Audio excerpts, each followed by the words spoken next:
আল্লাহ রে, ওরে গন্ধ রে ভাই, আজকে এত গন্ধ, পচা পানির গন্ধে টেকা যাইতেছে না। এখানে বসছি, মনে হয় বমি আসতেছে। স্যার হাতির ঝিল আসতে চান, এই মুহূর্তে আসবেন না দয়া করে।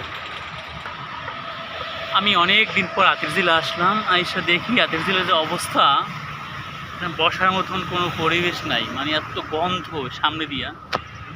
গন্ধে কি বলবো, পানি নোংরা, বাতাস আছে কিন্তু বাতাস সাথে সাথে গন্ধগুলো আসে। আপনাদের দেখাই, দেখুন, এই যে দেখতে ভালোই লাগে কিন্তু গন্ধটা নাকে নেওয়া সম্ভব না, অসম্ভব, পুরী অসম্ভব, এত গন্ধ। আল্লাহ, যারা হাতির ঝিল আসতে চাচ্ছেন এই মুহূর্তে আসবেন না, বৃষ্টি না হলে। প্রচুর গন্ধ, পানি প্রচুর গন্ধ, অনেক অনেক, একদম নেওয়া যায় না, বুঝছেন।